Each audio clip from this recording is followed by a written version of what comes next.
मंगलमय मंगल करण वीतराग विज्ञान नमो ताहि जाते भगे अरहंतादि जो विद्यादि सागर सुधी जो विद्यादि सागर सुधी गुरु हैं हितैषी शुद्धात्म में निरत नित्य हितोपदेशी वे पाप ग्रीष्म ऋतु में जल हैं सयाने पूजूं उन्हें सतत केवल ज्ञान पाने पूजूं उन्हें सतत केवल ज्ञान पाने। बोले भगवान महावीर स्वामी की, आचार्य कुंद कुंद स्वामी की, आचार्य गुरुवर विद्यासागर मुनि महाराज की।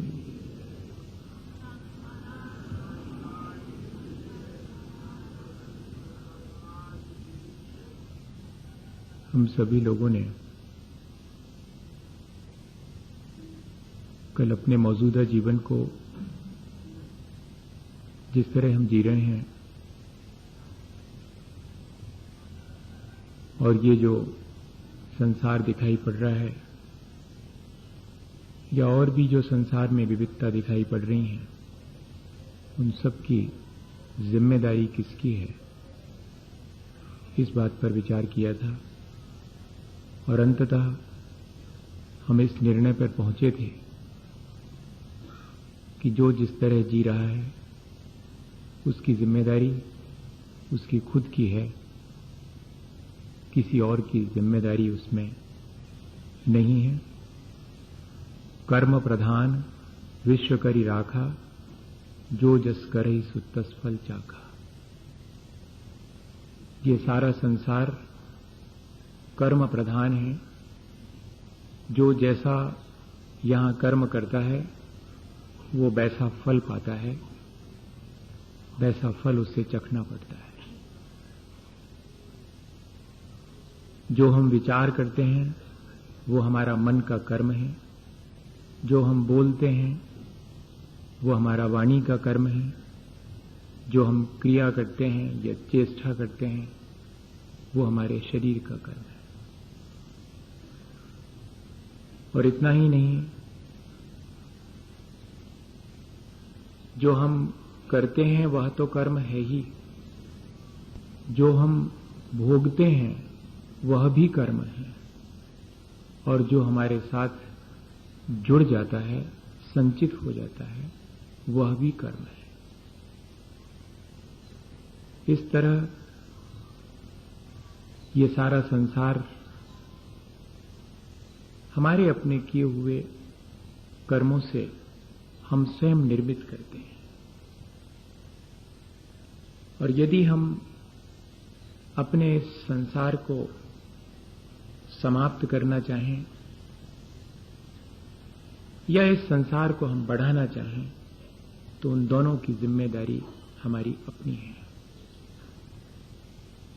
हर जीव की अपनी इंडिविजुअलिटी है, हर जीव की अपनी स्वतंत्र सत्ता है।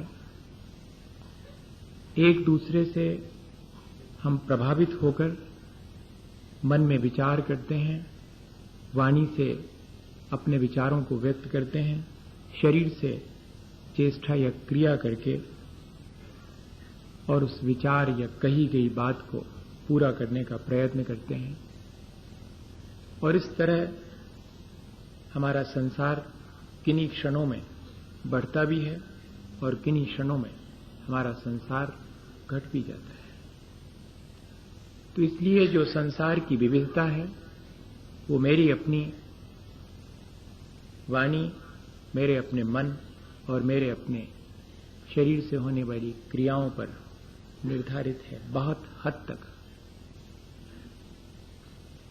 गीता में कर्म के 3 भेद करे गए हैं। जैन दर्शन में भी कर्म के 3 भेद करे गए हैं। हम दोनों को समझें। कुछ क्रियमान कर्म होते हैं जो हम करते हैं और उनका फल हमें तुरंत देखने में आता है। हम सुबह से शाम तक जो भी कर्म करते हैं उन कर्मों का फल भी हमें हमारे सामने ही देखने में मिल जाता है। कोई सुबह से नौकरी पर जाता है और एक दिन में जितना काम करता है शाम को उतने पैसे उतनी तनख्वाह लेकर के लौटता है। हम यहां पर किसी को गाली देते हैं, वो हमें तमाचा मार देता है। हमारा गाली देने का कर्म हमें किसी न किसी रूप में फल देकर के चला जाता है। ये क्रियमाण कर्म है। ये हम रोज कर रहे हैं और उसका फल भी लगे हाथ चखने में आ जाता है, चाहे वो शुभ हो या कि अशुभ हो। लेकिन इतना ही नहीं है, इससे भी कुछ अधिक है। कुछ ऐसे क्रियमाण कर्म हैं जिनका फल हमें तुरंत नहीं मिलता है, देर सवेर मिलता है। जैसे कि वे सब कर्म संचित कहलाते हैं। कुछ कर्मों का फल ही हमें रोज मिलता है, कुछ का फल तो हमें बाद में मिलता है। कर्म हमारे वर्तमान के भी हैं, कर्म हमारे साथ अतीत के भी हैं, कर्म हमारे साथ भविष्य में क्या व्यवहार करेंगे यह भी वर्तमान में ही हम निर्धारित कर लेते हैं। तो वो जो संचित कर्म है वो क्या चीज है? वो जो हमें बाद में फल देते हैं वो सब संचित कहलाते हैं। जैसे कि गेहूं बोएं 120 दिन के बाद फसल आएगी, बाजरा बोएंगे 90 दिन के बाद आएगी, और अगर आम बोया है 5 वर्ष के बाद फल लगेंगे। हमने अपने माता पिता के साथ खोटा व्यवहार किया है, संभव है कि उसी जीवन में और हमारे बच्चे हमारे साथ ठीक वैसा ही व्यवहार करें जैसा हमने अपने माता पिता के साथ किया। तुरंत देखने में नहीं आता, पर उसके आफ्टर इफेक्ट्स हमारे सामने देखने में आते हैं।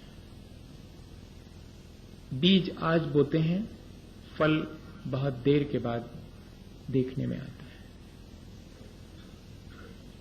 एक बेटा बहुत छोटा सा है और वो अपने इकट्ठे किए हुए सामान में चाय के कुल्हड़, मिट्टी के और भी बर्तन वो सब इकट्ठे करता है। पिता एक दिन उससे पूछते हैं कि तुम ये किस लिए इकट्ठे कर रहे हो? तो वो कहता है कि जैसे तुम दादा दादी को इन मिट्टी के बर्तनों में खिलाते हो, ऐसे ही जब आप बूढ़े हो जाओगे तब आपके लिए खिलाऊंगा, इसलिए मैं जोड़ के रख रहा हूं। और होता यही है, हम जो आज करते हैं उसका तुरंत फल मिलता दिखता है, लेकिन उतना ही पूरा नहीं है। क्रियमाण के साथ साथ कुछ और है जो कि संचित होता जाता है, जिसका फल हमें बाद में भोगना पड़ता है। हम कर्म करते हैं, कर्म हमारे साथ बंधता है और कर्म का फल हमें भोगना पड़ता है। इन 3 स्टेप में ये कर्म की प्रक्रिया